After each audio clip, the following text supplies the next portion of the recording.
रघुपति राघव राजा राम फतेह पावन सीताराम रघुपति राघव राजा राम फतेह पावन सीताराम रघुपति राघव राजा राम फतेह पावन सीताराम रघुपति राघव राजा पोहोचू शकलो नाही त्याची खंत मनामध्ये होती आणि त्यामुळे या वर्षी आता सगळ्या नवीन वर्गांना म्हणजे इतर समाजाच्या मनाला नवीच म्हणायचं आपल्याला ना त्याचं चिंतन चालूच होतं पण असा अभ्यास लोकांना आपण या ठिकाणी मात्र केलेला आहे. आजपर्यंत 5 दिवस झालेली जी प्रवचन सेवा सगळं इतकेच उत्तम राहिलेली आहे आणि आज अखेरचं प्रवचन सबको निष्ठे डॉक्टर सबनीसांना बोलवलेले आहे. सगळ्यांना निसून काढल्यानंतर जे निवडून शिल्लक राहतं असे त्यांचं आडनाव आहे. अशा अत्यंत प्रेमळ स्वभावाचे आणि धार्मिक प्रवृत्तीचे धर्मकार्याचे तळमळ असणारे डॉक्टर साहेब आहेत. आपल्या जालन्यातला एकही माणूस असा नाही की तो डॉक्टर सबनी साहेबांना ओळखत नाही. जुन्या राज्यातल्या प्रत्येकाला आधी त्यांचंच नाव उठावलं येतं अशी अलौकिक कीर्ती त्यांनी त्यांच्या क्षेत्रामध्ये मिळवलेली आहे. तर त्यांनी आज समर्थाची सेवा करण्यासाठी प्रारंभ करावा अशी त्यांना मी विनंती करतो. संस्थान करून त्यांचा मी स्वागत आणि सत्कार करतो.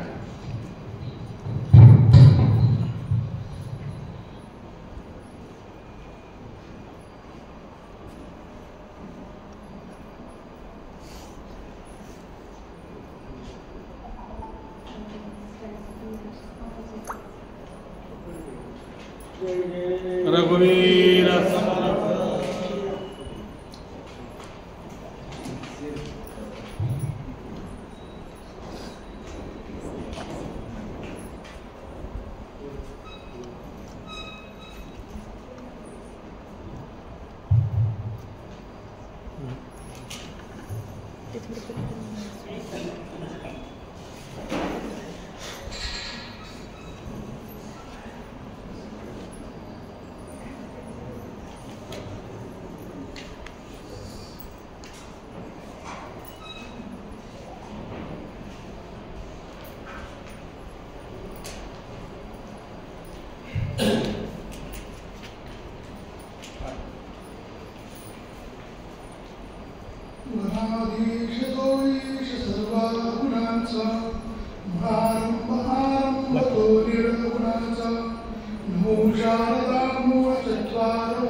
खूप लोकांना फक्त 3च कर्ण माहिती आहे जे आता दिदींनी गायलेले आहे. एकूण 59 ओव्यांचं एक काव्य आहे. याबद्दल लिखित स्वरूपामध्ये 2 किंवा 3च पुस्तकं मला संदर्भामध्ये सापडली आणि काही यूट्यूबवरचे काही व्हिडिओ बघितले. त्यामध्ये अभ्यंकरांचे व्हिडिओ आहेत, विजयजी लाड यांचे काही व्हिडिओ आहेत आणि 4-5 दिवसांपूर्वी आचार्यांसोबत मी चर्चा केली. तर आचार्यांनी रात्री 9:15 ते 10 असं मला वेळ दिला. होते थकलेले होते, दिवसभर राग कथा करून आले तरी पण ते क्षणात खाली आले आणि मला आम्ही चर्चा केली. त्यातनं जे काही मला ग्रहण करता आलं ते तुमच्यासमोर मांडतो.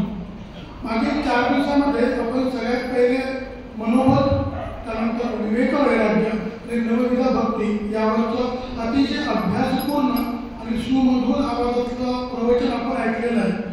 कालचं जेव्हा शेवटचं भजन चालू होतं तेव्हा सगळेच मंत्रमुग्ध झाले होते. त्या कोकणीनंतर हा कावळा तुम्हाला ऐकायचा आहे. शेवटी कावळा लागतोच, म्हणजे शेवटी कावळे पण लागतो. एक फक्त विवेक वैराग्य मी आत्ता भारत बांगलादेश मॅच चालू आहे सध्या टीव्हीवर. तर खूप अभ्यास झाला, सकाळी 4 वाजता अभ्यास केला. तर आता परीक्षेला जाताना काही रिलॅक्स हवं म्हणून मी ती 10-15 मिनिटं मॅच पाहिली आणि मला ते विवेक वैराग्य हा शब्द आठवलं. तिथं कसं ॲप्लिकेशन कसं आहे बघा का, विवेक वैराग्याचं ॲप्लिकेशन भारत बांगलादेश मॅचमध्ये कसं आहे. तिथं 10 प्लेयर्स आहेत, 2 बॅट्समन आहेत आणि 2 अंपायर आहेत. तर मला असं वाटतं की अंपायर सगळ्यात महत्त्वाचा आहे. जर का अंपायर नसेल तर मॅचच होणार नाही. लोक भांडणं करतील, एक मला आउट आहे, एक मला नो बॉल आहे, एक मला नाही आहे, बरोबर आहे. पण आपण शांत असतो, तो बोलत नाही, तो फक्त बस. पण तो तितकाच विवेकी लागतो. त्याचा अभ्यासाचं ॲप्लिकेशन त्यांनी त्या ग्राउंडवर केलं, विवेक दाखवला तर मॅच व्यवस्थित पार पडते. रामदास आचार्य महंत असे विवेकी असतात आणि त्यामुळे हा सगळा डोलारा सहज चालू आहे. वैराग्य एक मुलाखत ऐकली होती, व्यंकटेश कुलकर्णी नावाचे अंपायर, क्रिकेट अंपायर. तर त्यांनी मुलाखत दिली आणि त्या मुलाखतीमध्ये म्हटले की मी एकदा अंपायर करत होतो. अंपायर या साईडला तुमचं कुलकर्णी अंपायर, समोर सचिन तेंडुलकर बॅटिंग करतोय, 99 रनावर सचिन बॅटिंग करतोय, ऑस्ट्रेलियाचा मेघराज बॉल टाकतोय आणि कुलकर्णीला काय वाटतं, अंपायरला काय वाटतं की सचिन माझ्या जवळच आहे, मला खूप आवडतो, त्याची बॅटिंग ते एकदम मन लावून पाहत होते आणि या बॉलला सचिनने चौका तरी मारावा, एक धाव तरी घ्यावी आणि सेंचुरी पूर्ण व्हावी हे त्याच्या मनामध्ये आहे. परंतु अपील झाली लेग बिफोरची. त्यावेळेस रिव्ह्यू हा ऑप्शन नव्हता, आता रिव्ह्यू असतो. लेग बिफोरची अपील झाली, त्याने काय केलं पाहिजे, त्याचं एक मन म्हणतंय की मी याला आउट नाही दिलं पाहिजे, हा पुढचा बॉलवर एक रन काढेल, सेंचुरी पूर्ण करेल. परंतु वैराग्य, इथं वैराग्य लागतं की ह्या मोहामध्ये न पडता, सचिनच्या बॅटिंगचा आनंद न घेता, त्याच्या सेंचुरीचा मोह मनात न ठेवता योग्य विवेकाने निर्णय घेणे हे विवेक वैराग्य. दशक 12 समाज 1 ते समाज 10 आता थोडक्यात वर्णन केले. मग त्या दिवशीच हे बोलायचं होतं, परंतु त्या दिवशी मी भारत बांगलादेश मॅच पाहिलेली होती. आता आपण आनंदवन भुवन ह्या प्रकरणाकडे येऊ. 59 ओव्यांचं हे काव्य समर्थ रामदासांच्या इतर काव्याप्रमाणे राजकीय अंग असलेलं काव्य, परंतु इतर राजकीय काव्यांपेक्षा किंवा रचनांपेक्षा त्याचं एक अनन्य साधारण महत्त्व आहे. फक्त रामदासी संप्रदायातच नाही तर मध्ययुगीन भारतातील मराठी साहित्यामध्ये आनंदवन भुवनी याचं एक महत्त्व आहे. आणि म्हणूनच मी काय BAच्या अभ्यासक्रमाला सुद्धा हे प्रकरण आहे. काय कोणी BA झालेलं असेल ते BAच्या अभ्यासक्रमात हे प्रकरण आहे. मी जेव्हा सर्च केलं ना तर मला एक त्याच्यामध्ये लेक्चर सापडलं की BAचे प्राध्यापक लेक्चर देत होते, आनंदवन भुवन त्या मुलांना शिकवत होते. आणि हे फक्त काव्यच नाहीये, हे समर्थांच्या वाणीतून उत्पन्न झालेले दिव्य सूक्त आहे असं मी म्हणेन. आपण जेव्हा लता मंगेशकरच्या सुमधुर आवाजामध्ये आणि हृदयनाथांच्या संगीतबद्ध केलेल्या चालीमध्ये गाणं ऐकतो त्यावेळेस ओव्हरलॅप होतं बघा. एक शब्द संपायचा आणि दुसरा शब्द सुरू होतो, आनंदवन भुवनी, आणि लगेच कोरस त्याच्यामध्ये याचा भुवनी संपायच्या आधी ते आनंदवन म्हणतो. असं अजून एक गाणं आहे, जर तुम्ही ऐकलं असेल, कविराज भूषण यांनी लिहिलेलं, छंद कहा पयवृंद कहा सरसा रस आगे. छंद कहा पयवृंद कहा हे शब्द लक्षात ठेवा, युट्यूबवर टाका, सापडेल. सारेगमप देखील चान्समध्ये गाणं गायलं होतं आणि मग नंतर लता दिदींनी पण हे गाणं आधीच गायलेलं आहे. याच्यामध्ये पण एकूणमेकांवर शब्द ओव्हरलॅप झालेले आहेत. याला लेझिंग टू फ्रेजिंग असा एक संगीतामध्ये शब्द आहे. मला संगीतामध्ये स पण येत नाही, त्याचा पाठ केलाय, जे मला सापडलंय. हे 2 गाणी मला या आशयाचे सापडले. याला आनंदवन भुवन हे नाव का दिलं असावं, हे शीर्षक का दिलं असावं, त्याबद्दल थोडं बोलू. की आनंद म्हणजे या विश्वाची उत्पत्ती आनंदापासून झालेली आहे. काल आपण ज्यावेळेस 12व्या दशकातलं एक प्रकरण ऐकत होतो, तर तेव्हा सांगितलं की एक मोठा ब्रह्मगोळ होता आणि त्याच्यामध्ये स्फोट झाला आणि विश्व निर्माण झालं. की आपल्या अध्यात्मामध्ये आपण म्हणतो की एकोहम बहुश्यामी, की एकच होता, एकापासून पूर्ण विश्व तयार झालं. ब्रह्मदेवाच्या मनात कल्पना आली आणि विश्व तयार झालं. आजच्या सायंटिफिक भाषेमध्ये त्याला बिग बूम असं किंवा बिग बँग असा शब्द आहे, की स्फोट झाला. आणि आता हे अमेरिकन सायंटिस्ट प्रूव्ह करतायत किंवा इंग्रजांना 90% शक्य पण झालेलं आहे सिद्ध करण्यामध्ये, की दासबोधामध्ये लिहिलेलं आहे. हरिसंकल्प मुळी होता तो ती फळी पहावा आता, नाना देहांतरी तत्वता शोधिता फळे श्रीराम. तर अशा या परब्रह्मामध्ये माया उत्पन्न झाली आणि मग या सगळ्या मायेचा पसारा आहे. जसं समर्थांच्या जीवनाबद्दल, कार्याबद्दल, साहित्याबद्दल, त्यांच्या एकंदरीत राजकारणाबद्दल विविध मतप्रवाह आहेत. जोपर्यंत एखाद्या थोर पुरुषाच्या मागे वाद लागत नाही तोपर्यंत पुढंच होत नाही. आणि समर्थांच्या मागे तर इतकं आहे की बाकीच्या संतांपेक्षा हे थोडेसे दुर्लक्षित किंवा त्यांच्यावर कमी, त्यांच्या साहित्याबद्दलचा अभ्यास कमी असे आहेत. परंतु ते समर्थ आहेत. त्यांना तुमच्या आमच्या किंवा एखाद्या राजकीय पुरस्काराची गरज नाही. ते आत्मज्ञानी आहेत. तर तसंच आनंदवन भुवनी याच्या शीर्षकाबद्दलच मला काही लोकांच्या मनात डाऊट आहे. काही विचारवंतांची बंधनी मांडतो. एक जण म्हणतो की आनंदवन भुवनी हे काव्य प्रतापगड ते महाबळेश्वर याच्यामध्ये एक रामवरदायिनी देवीचं मंदिर आहे, ज्यामुळे देवस्थान तिथे लिहिलेलं असावं. त्याला संदर्भ ओवी आहे, रामवरदायिनी माता गर्द ठेवली उठली, मर्दिले मुलीचे पापी आनंदवन भुवनी. रामवरदायिनी हिंदता फिरता गेलो आनंदवन भुवनी. म्हणजे हिंदा फिरता समर्थाचा वापर बराच काळ त्या भागामध्ये होतो. एक जण असं म्हणतो की समर्थांची ओवी आहे याच काव्यामध्ये की कष्टलो देवा पुढे संसार झाला, देह त्यागासी येणे हो आनंदवन भुवनी, देह त्यागासी येणे हो. सनातन धर्मामध्ये अशी समजूत आहे की वाराणसीमध्ये जर का देह त्याग झाला तर पुनर्जन्म नाही. म्हणजे मग हे वर्णन किंवा हे काव्य काशीला गेलेले असताना समर्थ त्यांना समाधी लागली आणि समाधीमध्ये त्यांना काहीतरी दृश्य दिसलं, स्वप्नी ते देखील रात्री ते ते तैसेची होत असे, असा एक प्रयोग आहे. ह्या ओळीच्या आधारे असं वाटतं की काशी क्षेत्रामधलं वर्णन असावं. मारुतीबाबा रामदासी असं म्हणतात की आनंदवन म्हणजे विश्वाची उत्पत्ती आनंदापासून झाली आहे. आपण आता पाहिलं 2 मिनिटांपूर्वी. मग तो आनंद व ते आनंदाचं ध्यान किंवा स्थान म्हणजे आनंदवन भुवन. मग ते कोणतं आहे? ते म्हणजे परब्रह्माचं स्थान आहे. यद् गत्वा निवर्तन्ते तद्धामी परमं मम. म्हणजे तिथून रिटर्न तिकीट नाहीये, न निवर्तन्ते, रिटर्न तिकीट नाही. तिथं फक्त आनंद आनंद आणि आनंदच आहे. आनंद हा शब्द खूप छान आहे बघा. सुखाचा विरुद्धार्थ शब्द कोणता आहे? दुःख. आनंदाचा विरुद्धार्थच नाही. आनंदाचा विरुद्धार्थी शब्द नाही. दुःख हे सुखाला विरुद्धार्थी आहे. त्यामुळे ते आनंद स्थान प्राप्त करून घेण्यासाठी किंवा आनंद घन प्राप्त करण्यासाठी हे काव्य लिहिलेलं आहे असं मारुतीबाबा रामदासी त्यांच्या पुस्तकामध्ये सांगतात.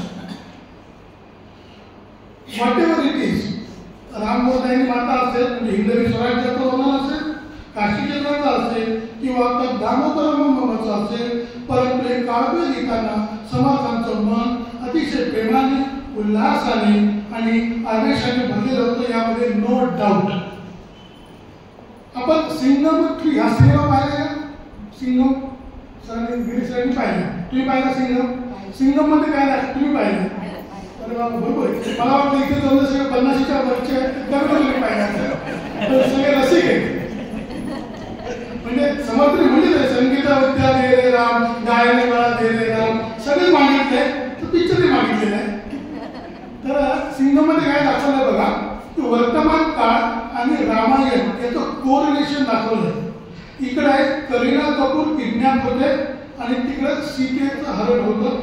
इकडे हनुमान लंका दहन करतो, तिकडे सिंगम विलवता कारखाना जाळून टाकतो. बरोबर आहे, असं कोरिलेट केलेलं आहे. मग भूतकाळातल्या घटना, इतिहासातल्या घटना आणि वर्तमान काळातल्या घटना कोरिलेट करता आला पाहिजे, तरच इतिहासाचा काहीतरी फायदा आहे. नाही तर 10 मार्काचा प्रश्न आहे, शिवाजी महाराज अफजल खानवर 10 मार्काचा प्रश्न लिहिला, काही फायदा नाही. त्याचं ऍप्लिकेशन मला माझ्या जीवनामध्ये कसं करता येईल हे आपण पाहायला पाहिजे, ते मी पुढे सांगणार. तर ह्या काव्यामध्ये सुद्धा समर्थांनी तत्कालीन महाराष्ट्र म्हणजे छत्रपती शिवाजी महाराज आणि मोगल यांच्यातील संघर्ष आणि रावण यांच्यातील युद्ध याचं कोरिलेशन केलेलं आहे. ते कसं आपण पुढे बघणारच आहोत. एक काव्य गूढ आहे. संतांचं वचन समजून घेण्यासाठी त्या लेवलला जावं लागतं. तुम्ही लिम्फोसार्कोमा ऑफ द इंटेस्टाईन हा शब्द ऐकलाय का? लिम्फोसार्कोमा ऑफ द इंटेस्टाईन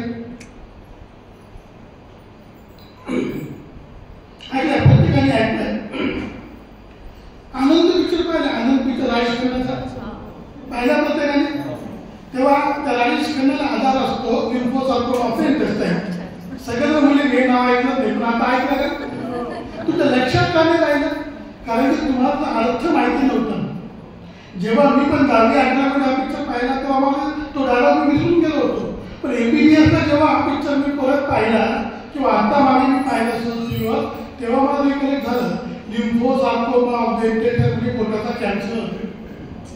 मग ते वैद्य समजून घेण्यासाठी मी त्या लेवलला गेलो पाहिजे. रामदास स्वामींनी जे सांगितलंय ते समजून घेण्यासाठी ती पात्रता तरी पाहिजे किंवा आचार्यासारख्या महंतांचा सहवास तरी पाहिजे, जेणेकरून ते आपल्याला समजेल. आपण त्याप्रमाणे पावनी प्रेमरासा महाराज या गुरु रामदासा, असं ह्या प्रत्येक वचनाचं ऍप्लिकेशन माझ्या आयुष्यामध्ये कसं विकलं पाहिजे. आणि हे काव्य समर्थ स्वतःच म्हणतात, 11 11 बहु 11 काही 11 कळेच ना, गुप्त ते गुप्त जाणारे आनंद भनभुवना. गुप्त आहे, काय गुप्त आहे? 11 मध्ये पण गुप्तच आहे. समाजाने विश्लेषण नाही केलेलं. आता काही विश्लेषक किंवा काही विचारवंत काय म्हणतात, 11 म्हणजे काय? काल आपल्याला सांगितलं की 5 ज्ञानेंद्रिय, 5 कर्मेंद्रिय आणि 11 मन. काल जेव्हा देशमुख आपण मनोबलावर प्रवचन केलं, 5 ज्ञानेंद्रिय, 5 कर्मेंद्रिय, 11 मन, हे 11 समूह, संनियमेंद्रिय ग्राम, सगळे इंद्रियाचा समूह.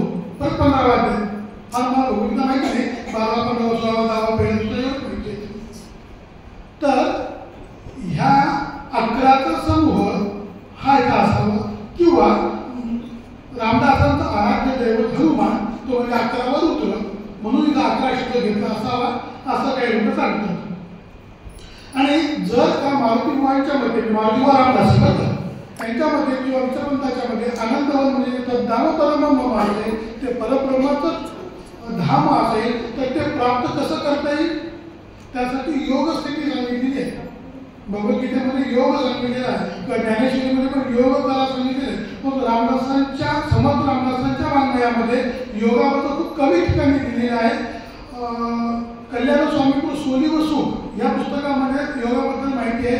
मी वाचलेलं नाही आहे, पण बघू रामाची इच्छा असेल तर ते पण वाचेल. पण ते गुण अर्थ आपण जाणून घ्यावं. निरंतरच्या समासामध्ये समर्थ म्हणतात प्रेमळ स्थिती, उदास स्थिती, योग स्थिती, ध्यान स्थिती, विदेह स्थिती, सहज स्थिती, सफळ जाणावे श्रीराम म्हणजे योग स्थिती जाणावी असं समर्थ सांगतात. योग म्हणजे काय? योग ह्या शब्दाचा अर्थ रामदेव बाबा जे करतात ते योगासन नाही, तो लिमिटेड अर्थ. One of the part of the 8 अंग ऑफ योग. जे 8 अंग योगाचे अष्टांग आपण म्हणतो.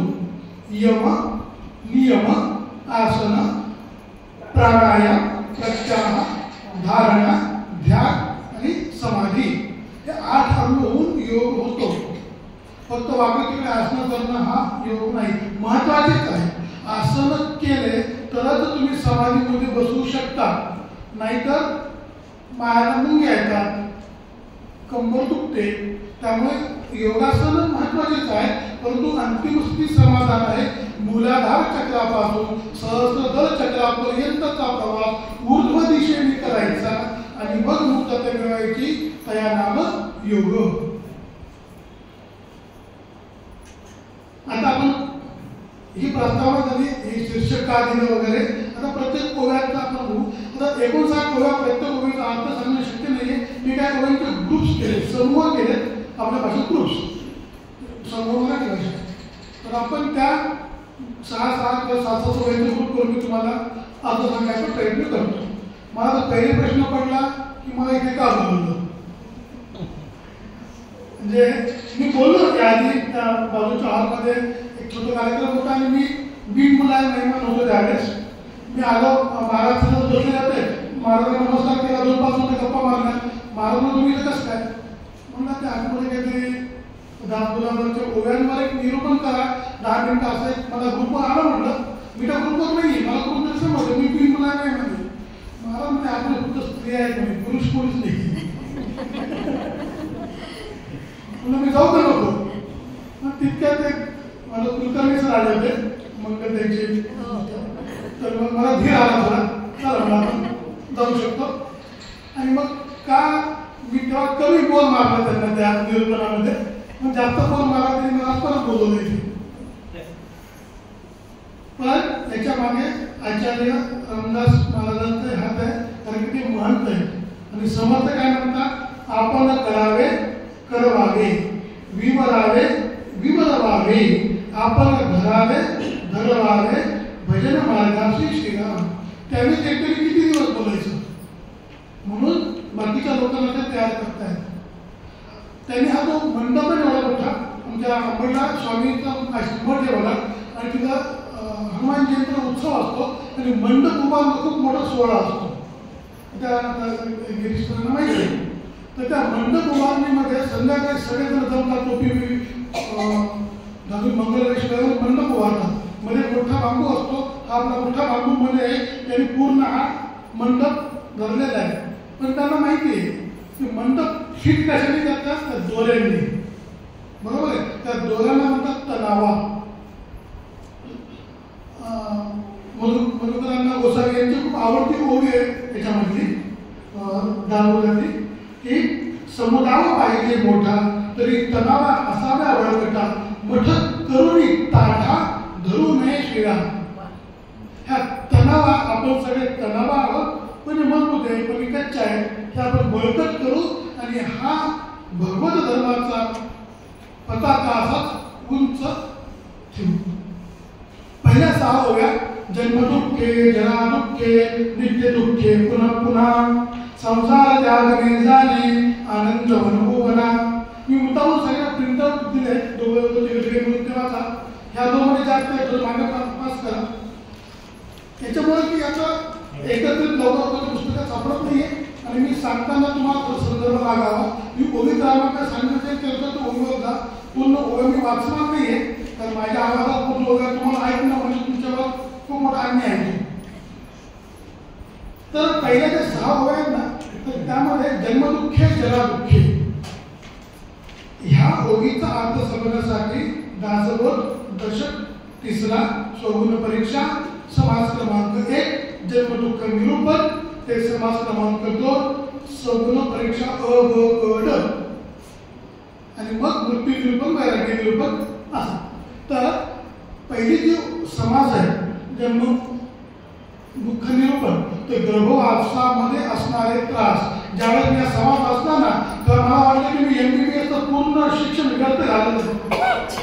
समर्थांना जेवढं एम्ब्रिओलॉजी, आम्ही जेव्हा गर्भाचा अभ्यास एम्ब्रिओलॉजी असं म्हणतात, आपण गायनेकोलॉजिस्ट म्हणतो ना, ते गायनेकोलॉजिस्ट स्त्री बघतात आणि जो गर्भ तपासतात ते एम्ब्रिओलॉजी किंवा बालरोग तज्ञ, बालमानस तज्ञ हे सगळे समर्थ होते.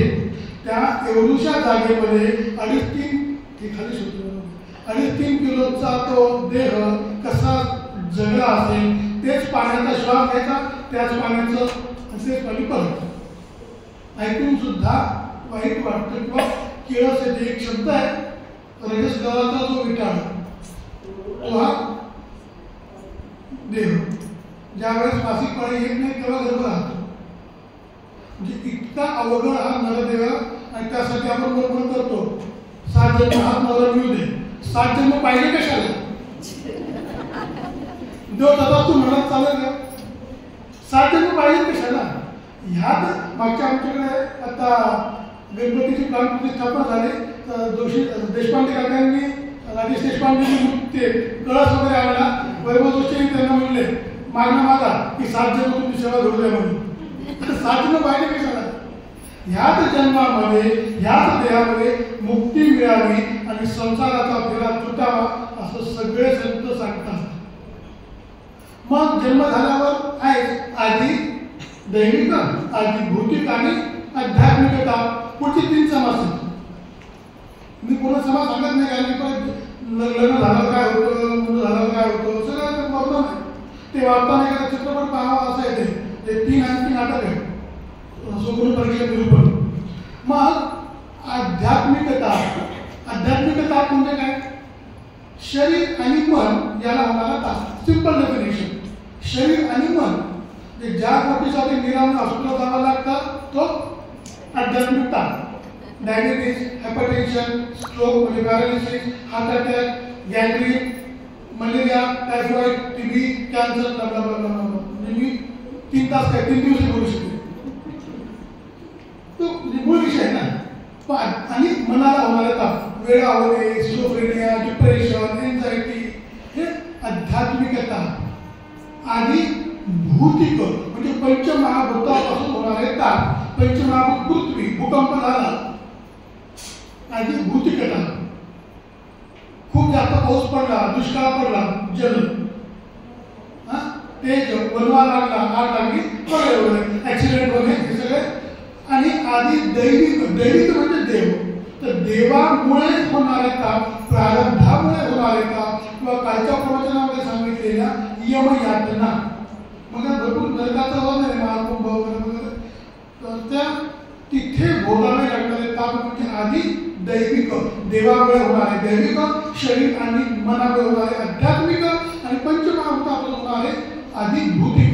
हे तिन्ही ताप सगळ्यांना आहेत.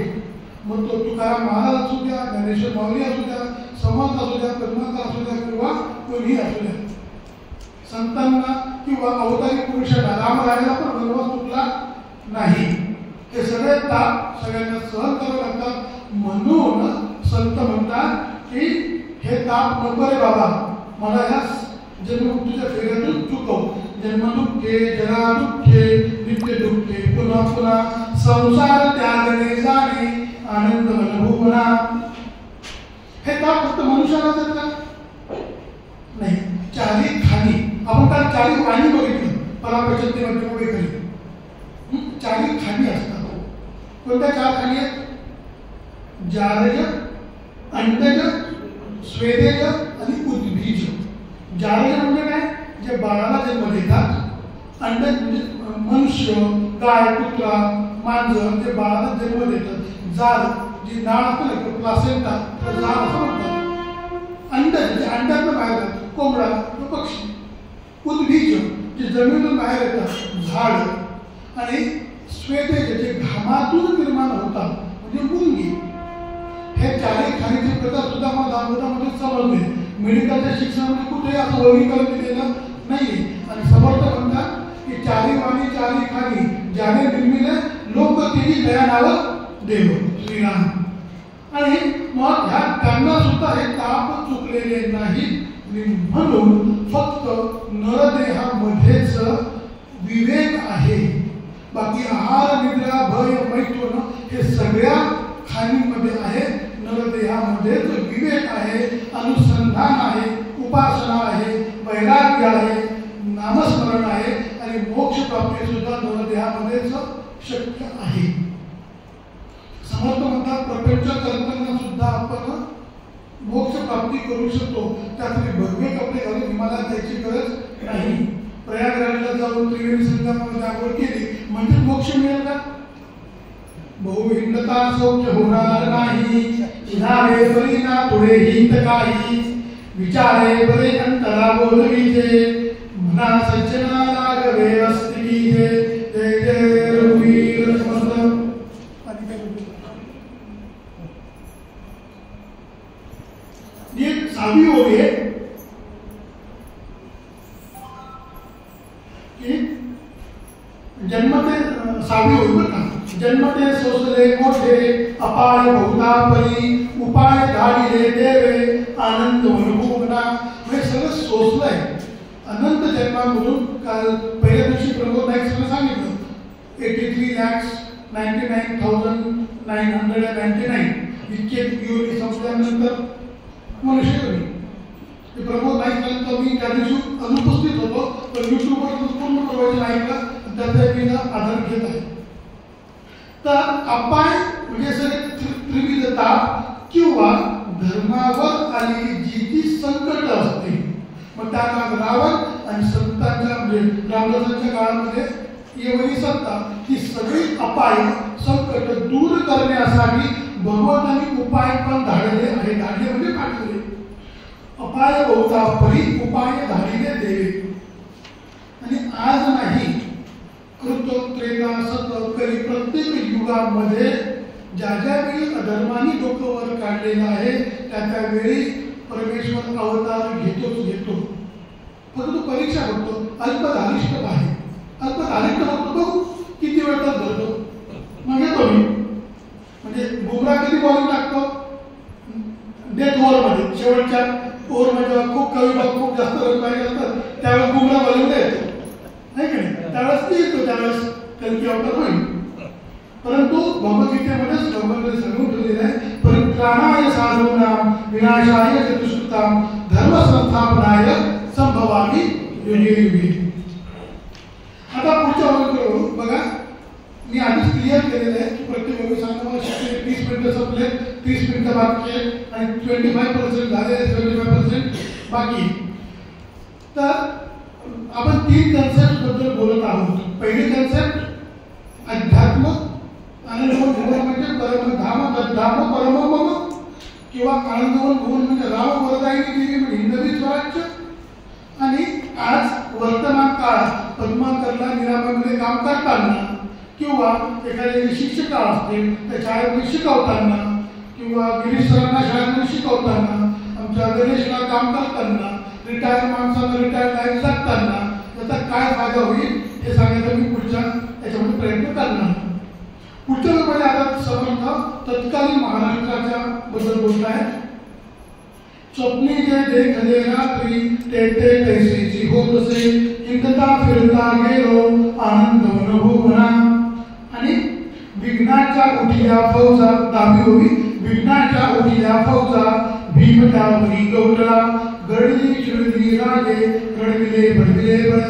की किती विघ्न होते ते विघ्नाचं वर्णनही करणं शक्य नाहीये. आणि हे सगळे विघ्न म्हणजे आज सिंधू हिमाचल 12 वर्ष पायी प्रवास केल्यानंतर जो महाराष्ट्र, जो हिंदुस्थान समर्थांनी पाहिला आणि तो नंतर कसा असावा याचं स्वप्न पाहिलं, म्हणून काय विचार करतो त्या काव्याला समर्थांची भविष्यवाणी असं सुद्धा संबोधतात. आपल्या संस्कृतीवर घाला घातलेला होता. अनेक मंदिरं उद्ध्वस्त झालेली होती. आपले ग्रंथ, मंदिर, देवांच्या मूर्त्या, मी देव करत नाही, देवांच्या मूर्त्या, देवाला मूर्त्या घालवू शकत नाही. देवांच्या मूर्त्या त्यांनी उद्ध्वस्त केल्या होत्या. त्याचं जिवंत उदाहरण पाहायचं असेल तर कधी योग आला, अंबडला गेला तर खंडोबाचं मंदिर आहे. खंडोबाच्या मंदिरामध्ये विठ्ठल रुक्मिणीची मूर्ती आहे, छेदी केलेली आहे, पाय बांधलेले आहे. हे पाहिल्यावर रडू कधी येतं नाही केलं.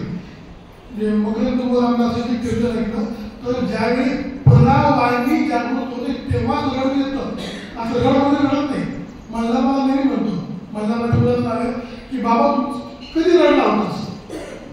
त्यासमोर मी रडला नाही कधी अजून. ती परामध्ये अजून जागृत व्हायची बाकी आहे मला, तेव्हा मी रडेल. समाजांची ती वारी जागृत होती म्हणून ते कधी रडायचे रामरायासमोर. करुणाष्टकांचं वर्णन ऐकताना आपण ते वाचतो. पुढच्या ओळीकडे बोलूया. ओळी क्रमांक 13. स्वर्गीची लोटी जेथे रामगंगा महानदी तीर्थासी तुलना नाही आनंद वनभूमनी. आता परत थोडं अध्यात्म बघा. म्हणजे आपण यवनांचा अत्याचार बद्दल बोललो, आता परत अध्यात्म बघा. स्विच होतायचं म्हणतो आणि आपलं लक्ष विचलित होऊ नये म्हणून थोडं कॉन्सन्ट्रेट करा. व्हॉट्सॲप मोबाईल थोडं बंद करून ठेवा. तर स्वर्गीची लोटी जेथे रामगंगा महानदी चंचल नदी निरूपण हा समास आहे. त्याचा एक आपल्याला संदर्भ घ्यावा लागतो. त्या समासामध्ये समर्थ सांगतात की गुप्तगंगा महानदी हिचा उगम वरती कुठेतरी झालेला आहे आणि वरतून ती नदी अधो दिशेने खालच्या दिशेने खालच्या दिशेने येऊन वाहते. थोडं लक्ष द्या. एक वेळी त्यांचं सांगण्याचा प्रयत्न करतोय. ही नदी जसं 15 वाक्यात म्हणतो काय ऊर्ध्व मूल आदर्शातून वरतून नदीचा उगम आहे ती खाली खाली खाली खाली जात आहे आणि त्या नदीचं पात्र मोठं आहे. त्या पात्रामध्ये अडकलेले आपण सगळे जळात रोकडे प्राणी, जळात रोकडे प्राणी अनंत वनभुवनी. मग हे प्राणी नदीच्या पात्रामध्ये आहेत. मला सांगा की नदीची व्याप्ती किती आहे ही समजेल कधी? ही नदी एवढी मोठी आहे, त्या नदीच्या मधोमध जर तुम्ही बुडत आहात गटांगा खात आहात तर नदीची प्राप्ती समजेल का काठावर आल्यावर समजेल? काठावर आल्यावर. म्हणजे जो गटांगा खातोय भवसागरामध्ये, त्या भवसागरामध्ये कोरिलेट करा. नदी म्हणजे हा भवसागर म्हणजे दृश्य विश्व मायेचा प्रभाव आहे. सगळ्या संतांना हे सांगायचं आहे. तुम्ही भवसागर म्हटलं समर्थ चंचल नदी म्हणतात. ह्या भवसागरामध्ये ह्या नदीच्या प्रवाहामध्ये आपण मधोमध गटांगळ्या खात आहोत आणि ह्या पूर्ण विश्वाची मायेची प्राप्ती समजण्यासाठी काठावर जावं लागेल किंवा ऊर्ध्व दिशेने प्रवास करत नदीच्या उगमस्थानापर्यंत जावं लागेल. उगमस्थानापर्यंत जाताना रस्त्यामध्ये अनेक भुवने लागतात. ओम भू भुव स्व मह जन तप सत्यम हे 7 लोक लागतात. आपण संध्याकाळी बोलतो ना भू भू स्व हे 7 लोक वरती लागतात आणि मग ब्रह्मांडिकांची भुवने, वैष्णवांची भुवने, गंधर्व हे सगळे नशवंत आहे, परमनंट नाहीये. परमनंट तो एकच आहे आणि त्याचं वर्णन करता येत नाही. मग ऊर्ध्व दिशेने त्या उगमापर्यंत गेल्यावर आपल्याला समज होऊ शकतो किंवा त्या नदीच्या काठावर आल्यावर आपल्याला त्याची व्याप्ती समजते. काठाला एक समानार्थी शब्द तीर, बरोबर? तीरावर जा, तीरावर जा आणि त्या तीरावर आल्यावर लक्षात घ्या नदीच्या तीरावर आल्यावर ह्या दृश्य विश्वाचा अर्थ समजतो. त्याचं तीर्थ, तीर्थ समर्थ म्हणतात तीर्थासी तुलना नाही आनंद वनभुवनी. आपण फक्त म्हणतो तीर्थ, तीर्थ ते असतं त्याच्यामध्ये अर्थ असतो तीराचा, ज्याने या पूर्ण माया विश्वाचा व्याप्ती आपल्याला समजते. आणि त्या काळी इतकी दयनीय अवस्था होती. सगळ्या आपल्या मंदिरावर आक्रमण झाली होती. तर समर्थ पुढच्या वरच्या कवीमध्ये म्हणतात की खवळले लोकदेवांचे मुख्य देवाची उठीना. तुमचं रक्त का खवळत नाहीये? हा सगळा अनर्थ बघून म्हणजे तत्कालीन समाजाला समर्थ उपदेश देत आहे, नव्हे त्यांना जागृत करत आहे की हा जो धर्मयज्ञ शिवरायांनी चाललेला आहे त्या धर्मयज्ञामध्ये आहुती देण्यासाठी तुमचं सुद्धा रक्त सळसळलं पाहिजे आणि वेळात मला वीर दौडले सांगत त्याप्रमाणे आपण या यज्ञामध्ये आहुती दिली पाहिजे.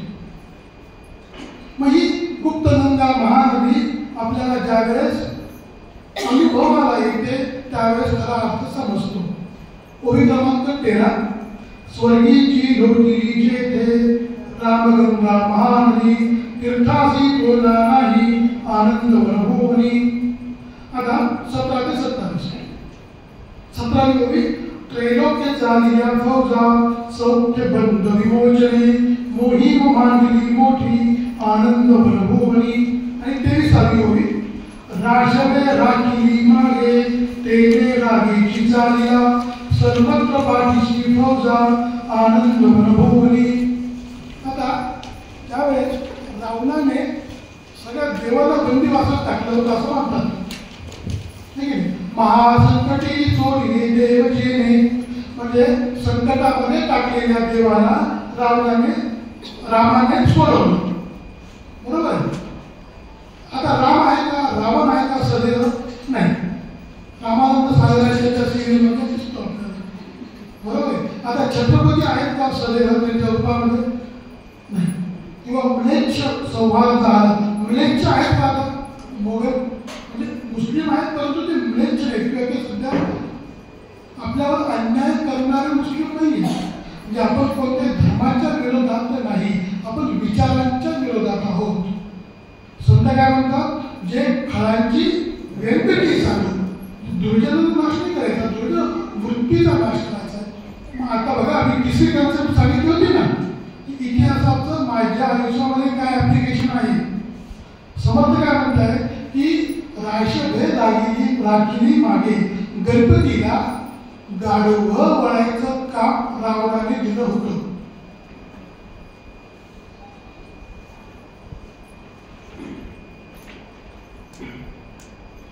गणपतीला रावण वळायचं काम प्रत्येक देवाला वेगवेगळे कामं दिले होते. सगळ्यांना बंदिवासात टाकलं होतं. जसं सावरकरांना कोणतं काम दिलं होतं मला तेल काढायचं. याचा अर्थ त्याच्या ऍप्लिकेशन आपण असं घ्यायचं आहे की जे काही दैवी गुण संपन्न व्यक्ती किंवा माणसे आहेत त्या सगळ्यांची वाढ खुंटवली होती आणि त्याला बिरबल करून टाकलं होतं. बिरबलाला फक्त विचार मांडायचा अधिकार होता, तो अप्लाय होईल की नाही नव्हता. राशवे राखिली मागे तू फक्त मत मान जे करत अकबर करणार आहे बरोबर गेम करणार आहे हिंदुस्थानचं. तर मग आज कोण आहे राम, आज कोण आहे रावण असं म्हणू नका की जे काही XYZ धर्माचे लोक आज रावण आहेत ते म्लेच्छ आहेत असं नाही. राम माझ्यामध्येच आहे आणि रावण पण माझ्यामध्ये आहे. आचार्यांनी मला त्या दिवशी सांगितलं हे मी त्यांच्या वाणीचं बोलतोय. काय म्हणजे आचार्य की राम पण तुझ्यातच आहे आणि रावण पण तुझ्यातच आहे. भगवद्गीता अध्याय क्रमांक 16 दैवातून संत विभाग योगुनाम दंभो दर्पो ज्ञानश्च क्रोधः पाशमेव च अज्ञानं चाभिजातस्य पार्थ संपदमासुरी. ह्या आसुरी संपत्ती किती आहेत 6 ओनली 6 बॅड हॅबिट्स. दंभ दर्प क्रोध अभिमान पारुष्य आणि अज्ञान. गुड हॅबिट्स किती आहेत दैवी गुण किती आहेत 26. देव देव बहुदेव देव भरपूर आहेत 33 कोटी. रावण एकच गुण होता सगळ्यांना. हे कशामुळे होतं माहिती आहे की एक वाईट गुण एक अवगुण बाकीच्या गुणांना सोबत घेऊन चालतो. एक झुंड बना के चलते हैं और देवों का नाश करते हैं क्योंकि हम हर बार अलग देव को बुलाते हैं. बुद्धि पाहिजे गणपती, गाणं म्हणायचं सरस्वती, बॉडी बनवायची है हनुमान. देव एकच है. गलती हमारी है कि हम हर एक देव को बुलाते हैं, वो भी कन्फ्यूजन में है किसको बुलाया कौन जाएगा उधर. देव देव बहुदेव नाना देव बरोबरी दादरी जाहली मोठी आनंदवन भुवनी. मग माझ्यामधला देव कोण आहे, माझ्यामधला राम कोण आहे. तर पहिले 3 श्लोक तिने म्हणतात मी पहिला म्हणतो अभयम सत्वसंशुद्धे ज्ञान योग व्यवस्थिती दानं दमश्च यज्ञश्च स्वाध्यायस्तपार्जवम्. अभयम सत्व संशुद्धी दान दम यज्ञ स्वाध्याय ही सगळे दैवी गुण आहेत. कोरिलेशन ऍप्लिकेशन ऑफ अवर अध्यात्म Dasbodh Bhagavad Gita in my practice is that की माझ्यामध्येच राम आहे, माझ्यामध्येच रावण आहे. हे 6 असुरी संपत्ती म्हणजे रावण जे जे दैवी गुण आहे 26 ते रामच जास्त आहे, पण त्याला जागृत करावं लागणार. आणि प्रत्येक युगामध्ये काही पक्ष घेताना राम आपलाच पक्ष घेतो, दुर्जनांचा पक्ष कधीही घेत नाही. आपण सज्जन होणं आवश्यक आहे. मी माझ्या पेशंटला प्रामाणिक ट्रीटमेंट दिली तरच राम माझ्यासोबत असेल.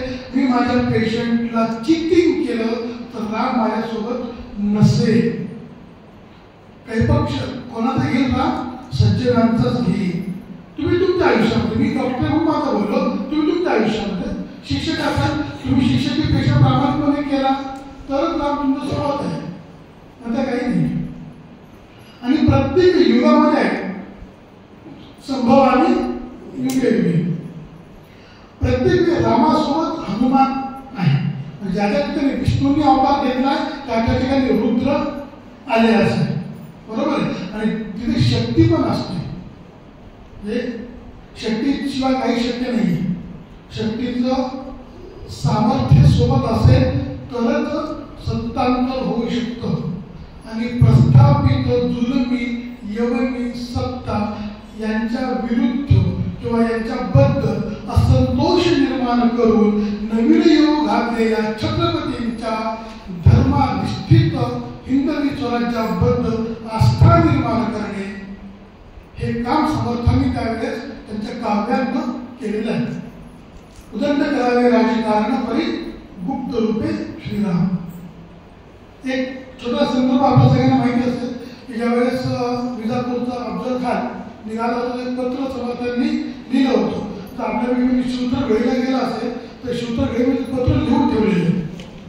त्याचे पहिले जर आपण अक्षर जोडले तर असं आशय निघतो की विजापूरचा सरदार निघाला आहे. विवेके करावे काले साधन, असं पहिल्या ओळ, बाकीच्या अजून 8 ओव्या आहेत. आणि 8 ओव्यात आपण जोडल्या तर विजापूरचा सरदार निघाला आहे. पण हे जे ना की हे समजायला पण तो शिष्य तिथल्या लायकीचा राहतो बरं का. ते कुणाला समजणार नाही. ते पत्र चुकून तर एखाद्या औरंगजेबाच्या हातात पडलं असं त्याला काय माती कळली नसेल, कारण त्याचं छत्रपती जवळ लागतं. ज्यावेळी सद्गुरू आणि सदशिष्य एकत्र येतात तेव्हा सदवस्तू घडते. सद्गुरू पहिला दशक, सद्गुरू आणि सदशिष्य जेव्हा सोबत येतात तेव्हा सदवस्तू घडते. अध्यात्मामध्ये सदवस्तू म्हणजे परब्रह्म. वस्तू म्हणजे पाणी नाही, वस्तू म्हणजे माहीत नाही. वस्तू म्हणजे काय? ज्या ज्या वेळेस आपण ज्ञानेश्वरी दासबोध वाचू किंवा वस्तू हा शब्द आला की परब्रह्म हा अर्थ घ्यायचा. ओके, आता पुढच्या ओळखकडे ओवी क्रमांक 28. बुडाले सर्व ही पापी हिंदुस्थान बळामध्ये अभक्तांचा खेळ झाला आनंद वनभुवनी. आता बघा समर्थ काय म्हणतात की ज्यावेळी हे सर्व अत्याचार संपतील तेव्हा जे येईल म्हणजे अभक्तांचा खेळ झाला. त्यांनी किती अत्याचार केले होते. आता जो चित्रपट दाखवतात ना की शिवाजी महाराजांच्या आयुष्यावर प्रत्येक प्रसंगावर एक चित्रपट आलेले. अफजल खान बोहात किंवा छावा किंवा फरजंद वगैरे सगळे सिनेमे आहेत. आणि त्याच्यावर थोडी झुळूक त्या दिग्दर्शकाने दाखवायचा प्रयत्न केलेला आहे. त्या डायरेक्टरने दाखवले की किती अत्याचार होत होते. एका ठिकाणी समर्थ जेव्हा गुजरातला गेले होते तेव्हा व्यापार चालायचे. गुजरात व्यापारी केंद्र होतं. वस्तूंचं नाही, मसाल्यांचं नाही, माणसाच्या व्यापाराचं केंद्र होतं. तिथं स्त्रियांचे व्यापार चालायचे. ओवी अशी आहे की इति गुजरणी ब्राह्मणी भ्रष्टविल्या इति चामुकी जहाजी फाटविल्या इति एक देशांतरित्या विगल्या इति एक सुंदरा हाल होऊन गेल्या. खवळले लोक देवांचे. मग तत्कालीन हिंदू समाज, तत्कालीन लोक जे होते ती शांतता बसले होते. काल आपण उदाहरण मनोबलामध्येच किंवा कसं होतं दिलं की शांतीप्रभू महाराजांच्या अंगावर एक यवन 108 वेळ चुकला. नागठाने 108 वेळ गोदावरीमध्ये स्नान केलं. ते शांती ब्रह्म होते. सावरकर म्हणतात त्यांना ते लागूच पडतं कारण ते संत होते. अरे पण बाजूला जे उभे होते त्या पुतळ्याच्या त्यांनी बांगडा घातला होता का? त्यांनी जर दोन मुसलट काय नाही मारल्या, त्यात जर झालं असतं तर हिंदुस्थानाचं हे रूप नसतं, वेगळे रूप असलं असतं.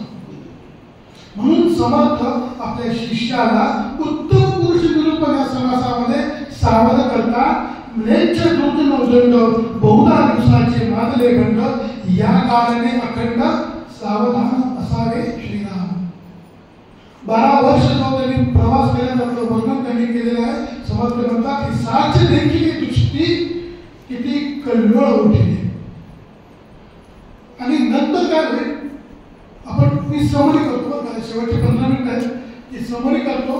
आपण आधी बघितलं आनंद भगवानाचा अर्थ काय होता, नंतर बघितलं की मोगलांनी कसा अत्याचार केला होता, समर्थांनी कशी मदत केली होती, हिंदवी स्वराज्य स्थापन झालं होतं, छत्रपतींच्या हातामध्ये भवानी तलवार होती, त्यांच्यावर प्रत्यक्ष ईश्वराचं अधिष्ठान होतं.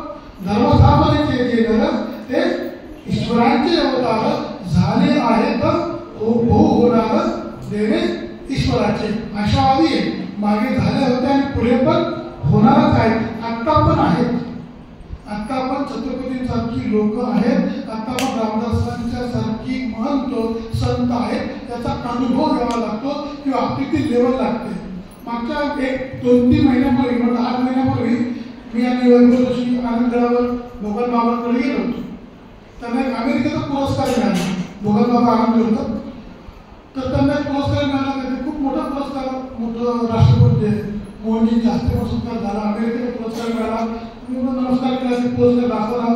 ते काय म्हणाले आम्हाला, पुरस्कार आणि तिरस्कार दोन्ही सारखेच म्हणे मला, हो की नाही?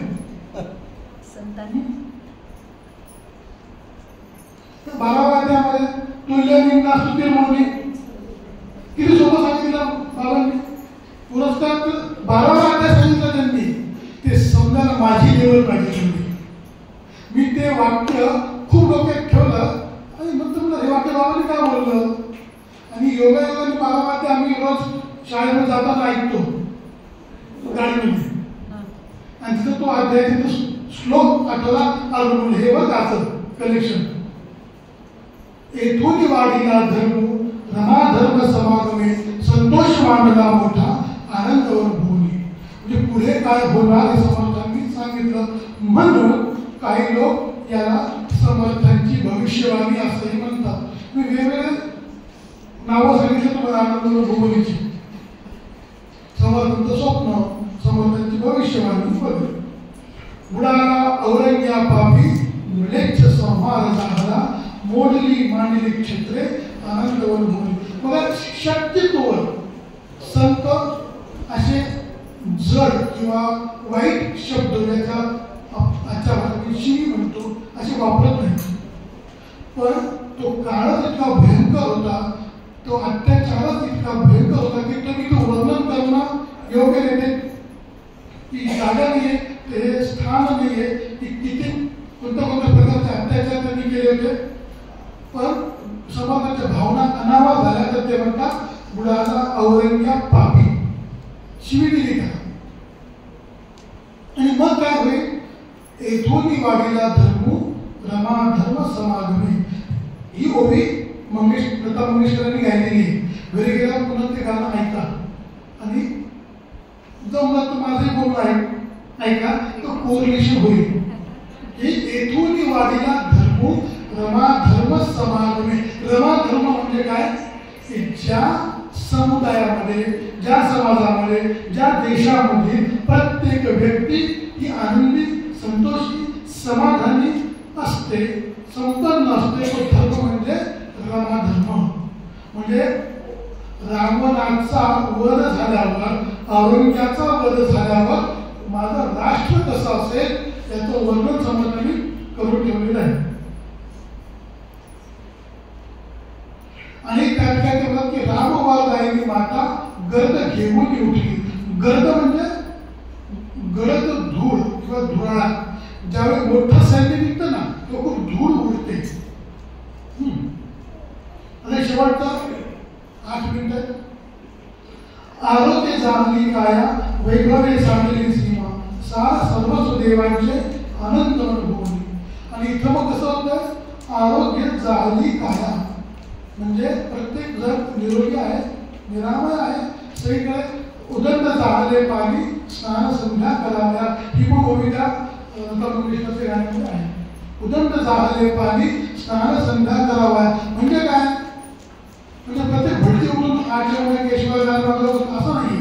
अर्थ असा घ्यायचा आहे की प्रत्येक जण आपला धर्म परफेक्ट करू शकतो. धर्म म्हणजे हिंदू, मुस्लिम, ख्रिश्चन, शीख, ईसाई नाही. जो धारण करून तो धर्म, पुत्र धर्म, सेवक धर्म, क्षात्र धर्म, राय धर्म, समाजाचे प्रकरण आहेत. राय धर्म, क्षात्र धर्म, सेवक धर्म हा धर्म आहे. मग जर का प्रत्येकाने आपापलं काम व्यवस्थित, आता आपल्या ऍप्लिकेशन करतो ना, माझ्या घरामध्ये किंवा तुमच्या घरामध्ये माझं घर का प्रत्येक वेळेस मला म्हणतो तू माझं नाव घेतो. समजा कोणाच्या घरामध्ये तर मुलाने अभ्यास व्यवस्थित केला तर आई चिडचिड करेल का, नाही. जर मुलीने तिची रूम व्यवस्थित आवरली, बाथरूम स्वच्छ केलं तर आई चिडचिड करेल का, नाही. माझ्या हॉस्पिटलमध्ये गणेशनी त्याचं काम नीट केलं, रिसेप्शनच्या लोकांनी काम नीट केलं, डोसपीपरने झाडून नीट केली, सिस्टरने इंजेक्शन नीट दिलं, सर्व्हिसने ट्रीटमेंट नीट केली, तर पेशंट चिडचिड करेल का. रमाधर्म, मग रमाधर्म पाहिजे तर काय केलं पाहिजे, प्रत्येकाने आपला धर्म परफेक्ट करणे, एकमेकावर ढकला ढकली करायची नाही. माझी सर्वात आवडती ओवी, राम करता राम भोगता राम राज्य भूमंडळी, सर्वस्व बीज देवाचा देव माझा कसा म्हणो. मग ह्या ठिकाणी ह्या रामधर्मामध्ये, ह्या रामराज्यामध्ये राम करताय आणि राम भोगताय या अशा 4-5 ओव्या दामोदरामध्ये आहेत. म्हणजे करता स्वतःला नाही म्हणायचं, रामाला म्हणायचं. तर आणि मग ज्या वेळेस सलोकता, समीपता, सायोजता, सलोकता, समीपता, स्वरूपता, सायोजता. किंवा सायोजता खूप अभ्यास होईल सगळे, मला वाटतं मी सगळी पाठ केलं, सगळ्यांनी पाठ नाही केलं तरी बोलतोय. तर सायोज्यता ज्यावेळेस प्राप्त होते तेव्हा काय म्हणायचं, देव माझा आहे. 2 वाक्य बघा बरं का, राम माझा आहे का मी रामाचा आहे, मी रामाचा आहे, मी रामाचा आहे हे वाक्य जास्त परफेक्ट आहे. कारण ज्यावेळेस मी रामाचा होतो तेव्हा एक प्रवचनकार असं उदाहरण देतात की कुंभमेळ्यामध्ये, कुंभमेळा चालू म्हणून ते नाव घेतलं, कुंभमेळ्यामध्ये वडील आणि मुलगा चाललेले, खूप गर्दी आहे आणि मुलाने वडिलांचं बोट धरलंय, तर मुलगा काय म्हणतो, बाबा मी तुमचं बोट नाही धरत, तुम्ही माझं बोट धर. काय म्हणतो मुलगा बाबांना, बाबा तुम्ही माझा हात धरा, कारण माझा हात जर थकला तर मी सोडून देईन, तुम्ही नाही सोडणार. राम सोडणारच नाहीये, माझा हात रामाच्या हातात द्यायचा आहे. म्हणून त्या थोरल्या देवाच्या हातात जर आपण आपला हात दिला तर राम करता राम भोगता राम राज्य भूमंडळी, सर्वस्व बीज देवाचा देव माझा कसा म्हणू. मग मी शिल्लक राहत नाही. आणि ह्या रामाचं वर्णन वेद, शास्त्र, पुराणे, धर्मचर्चा सगळे करून थकतात. श्रुती सुद्धा नेती म्हणजे काल आपण ते पाहिलेले की श्रुती सुद्धा म्हणजे 3ही वेद, 4ही वेद त्याचं वर्णन करू शकत नाही, तो राम आहे. वेद म्हणजे काय, थोड्या 3 शब्द आहेत ना, वेद, शास्त्र, पुराण, त्याच्याबद्दल 1 मिनिट बोलतो. वेद म्हणजे जेव्हा ब्रह्मदेवाच्या मुखातून काही आलं त्याला वेद म्हटलेलं आहे. की सृष्टी कशी चालावी याचे नियम ब्रह्मदेवानी घालून दिले, त्याला वेद म्हटलेलं आहे. स्वामी विवेकानंद त्यांच्या पहिल्या भाषणामध्ये शिकागोमध्ये असं सांगतात की in India at different times different people noticed some principles, some siddhanta, and they wrote and maintained it at different time interval. म्हणजे वेगवेगळ्या काळामध्ये वेगवेगळ्या ऋषींनी वेगवेगळे सिद्धांत मांडले. न्यूटननी फक्त शोध घेतलाय, तो गुरुत्वाकर्षण आधीच होता. न्यूटनच्या आधी का ऍपल खाली पडत नव्हतं का? न्यूटनने आला, ऍपल खाली पडत नाही का? म्हणजे गुरुत्वाकर्षण न्यूटननी शोधलेलं नाही हो, ते आधीच आहे, त्याला समजलं ते. असं ऋषींना वेगळ्या वेगळ्या लेवलला जे जे नियम समजले त्यातल्या काही स्त्रिया सुद्धा होत्या, त्यांनी ते कंपाईल केलं. हे अवृष्य असे वेद आहेत. It has no beginning and no end. Veda has no beginning and no end. आणि पण हे वेद समजायला अवघड आहे. मग आले किंवा नियम घालून दिले. आम्ही आता मागच्या महिन्यामध्ये अंदमानमध्ये गेलो होतो, तर अंदमानाचा समुद्र थोडा शांत आहे आणि ऑलमोस्ट अर्धा 1 किलोमीटर पर्यंत आतमध्ये जाता येतो त्या समुद्रामध्ये. पण एक अर्धा किलोमीटर गेल्यावर एक मोठी दोरी लावलेली आहे, तर वेगवेगळे बॉल वेगवेगळ्या कलरचे लावलेले आहेत. तो लाइफगार्ड सांगतो की आप उसके उधर उस साइड में नहीं जा सकते. आपको जो भी खेलना है, बॉल खेलना है, स्विमिंग करना है, वो रोप के अंदर कीजिए. अगर वो रोप से बाहर गए तो डेथ की संभावना है, क्योंकि बाहर का समुद्र सागर थोड़ा सा डीप है, वो रोप के उस साइड का. म्हणजे काय ते प्रमाण बघा. ती दोरी क्रॉस करायची नाही, ती लक्ष्मण रेषा क्रॉस करायची नाही. शास्त्रानुसार सकाळी उठावं, नामस्मरण करावं. हे शास्त्र. काय करा, काय नको करा, डूज अँड डोंट्स आमच्या हॉस्पिटलमध्ये लिहिलेलं असतं. हार्ट अटॅकचा पेशंट आला की डूज हे करा आणि हे करू नका. पॅरालिसिसचा पेशंट आला की शास्त्रानुसार, म्हणजे माहिती का शास्त्र, नीतीशास्त्र, न्यायशास्त्र.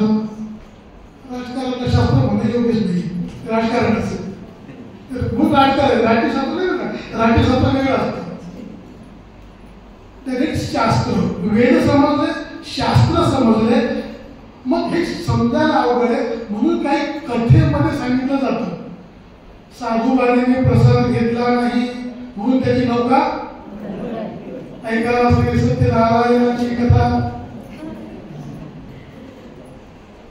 समजावं. प्रसाद म्हणजे अर्क, तीर्थातलं तीर्थ, त्यातला अर्क म्हणजे प्रसाद. तू अर्कच ग्रहण केलं नाही तर काय फायदा प्रवचनाचा, हो की नाही? म्हणून प्रसाद घ्यायचा. हे कथारूपी सांगितलं ते पुराण, वेदशास्त्र, पुराण, धर्मचर्चा हे सगळे मी जरी वर्णन केलं तरी सुद्धा समजत नाही. मिळाल्या सर्व अर्थार्थी. काल 3 भक्ती सांगितल्या बघा मॅडमनी.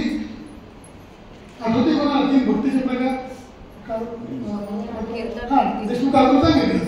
भजन, भंजन, भक्तीचे प्रकार. भजन, भंजन आणि भागवत. बरोबर आहे. मी थोडं पुढचं सांगतो, मला काय नवीन सांगायला गेलं तर भक्ताचे 4 प्रकार आहेत. कोणते 4 प्रकार भक्ताचे? 7वा अध्याय. चतुर्विधा भजन्ते ये जना सुकृती नवोजन आर्तो जिज्ञासु अर्थार्थी ज्ञानी च भरतर्षभ. भरतर्षभ आणि अर्जुन या अर्जुनाचे विशेषण आहे. आणि आर्तो जिज्ञासु अर्थार्थी.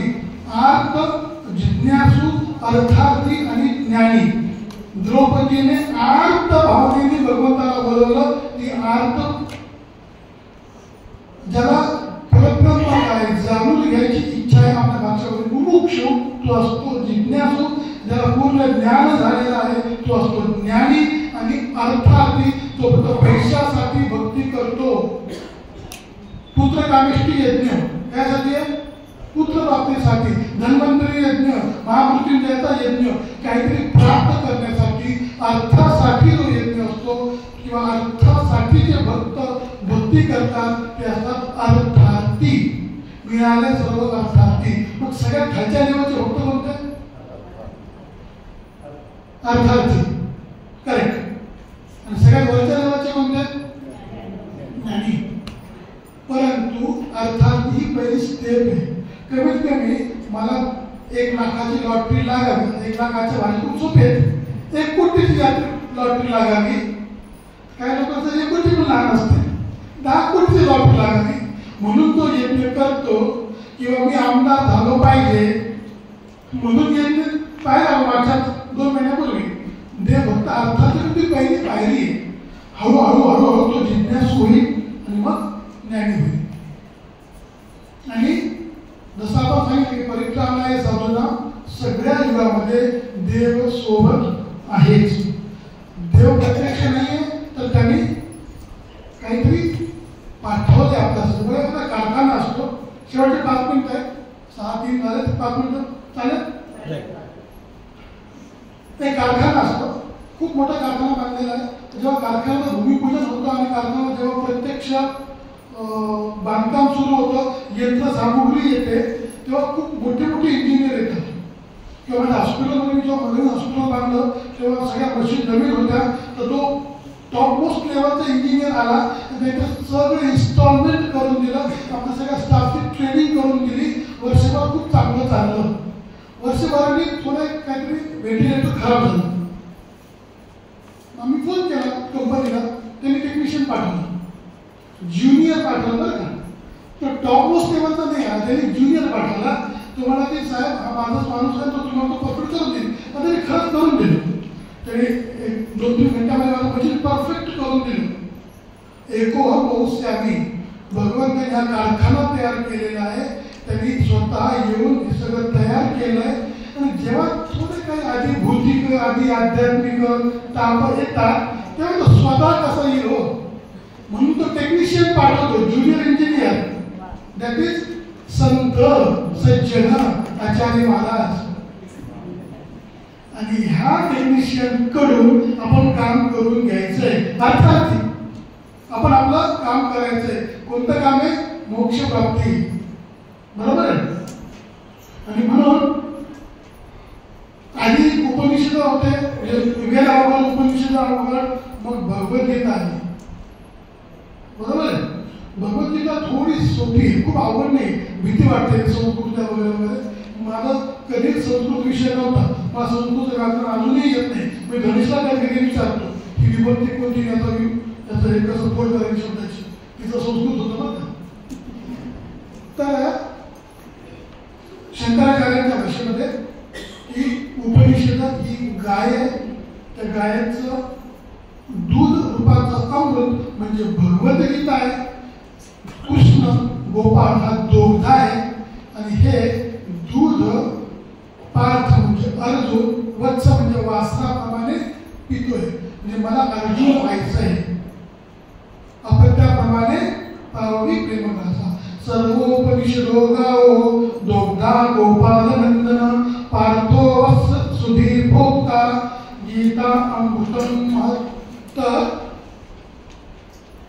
आपल्यासाठी काय, रामदासी लोकांसाठी आत्माराम दास बोल, माझे स्वरूप स्वतः सिद्ध असता न करावा खेद भक्तजनी. नका करू कटपट, पहा माझा ग्रंथ नीट, सायोज्यतेची वाट गवसेल की. इतकं सोपं करून ठेवलंय. तुकाराम महाराज म्हणतात सोपी केली पाय वाट तरावया भवसागरले. फक्त अभ्यासाची गरज आहे.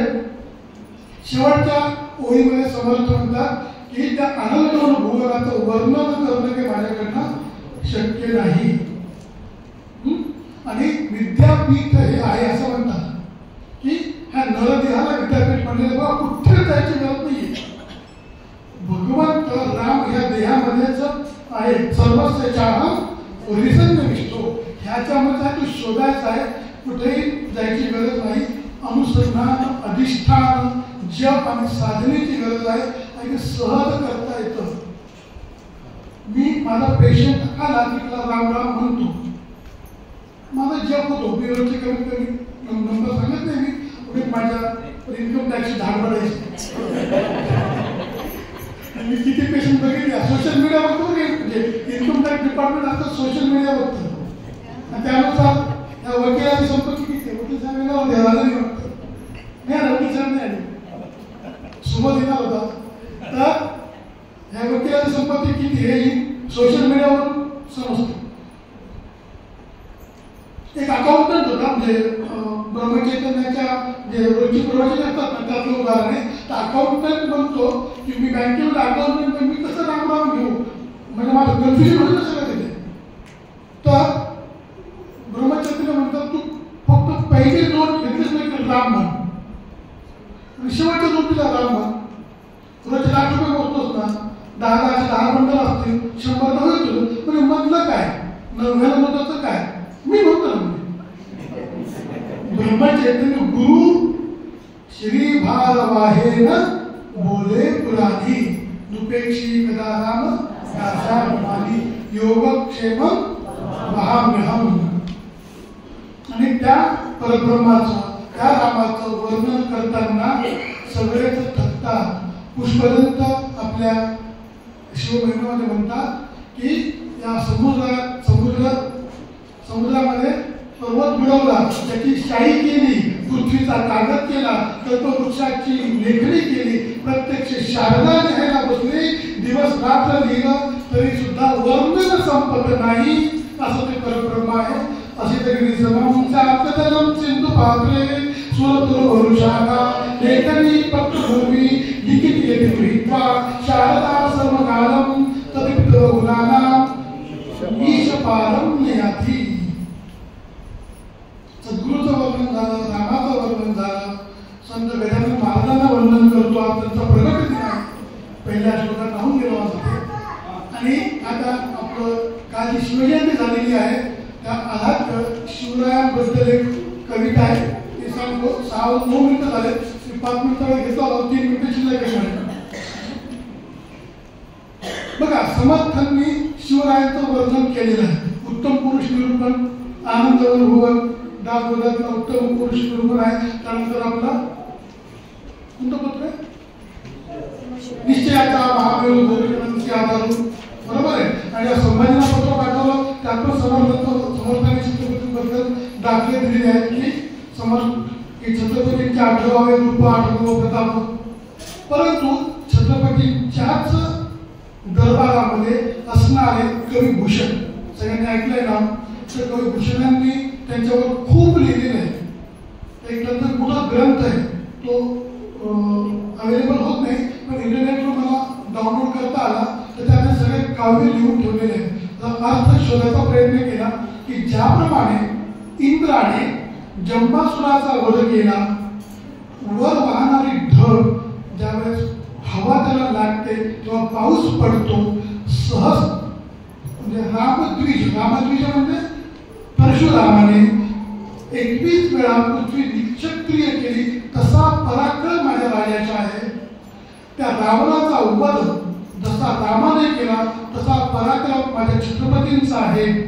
ज्याप्रमाणे एखादी वीज, लटकणारी वीज एखाद्या झाडाच्या बुंद्यावर, दावा म्हणजे झाड, दाव्याच्या बुंद्यावर जेव्हा आदळते तसा पराक्रम माझ्या राजाचा आहे.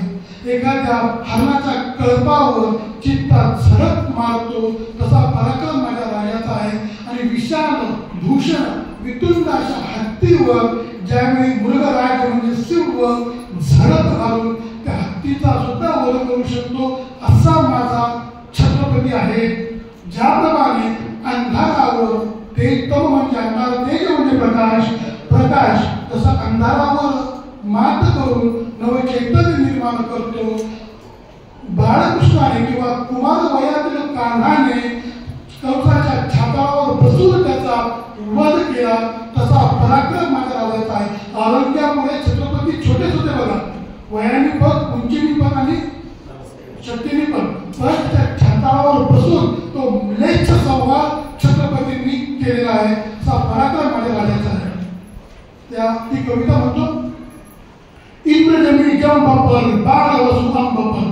आजी तुम्ही खूप छान संगीत दिलेलं आहे, एकदम सळसळतं रक्त. परंतु हृदयाला मी पण हेच काव्य संगीताबद्दल केलेलं आहे, म्हणजे त्यांच्या लेवलचं आहे. इंद्रजमी जंबपर असं. इंद्रजमी जंबपर बाळ वसुतांबपर रावण स्तंभपर रघुकुल राज है पौंडरी बाहपर संपूर्ति नाहपर जो सहस्त्र बारपर रावण विजराज है. दावा मृदंड पर चीता मृगझुंड पर भूषण वितुंड पर जैसे मृगराज है. तेज तम अंत पर कंद किमी विक्रम चौपाल तळमळे छगन चौपाल शेर शिवराज आहे छत्रपती शिवाजी महाराज की जय जय जय वीर समर्थ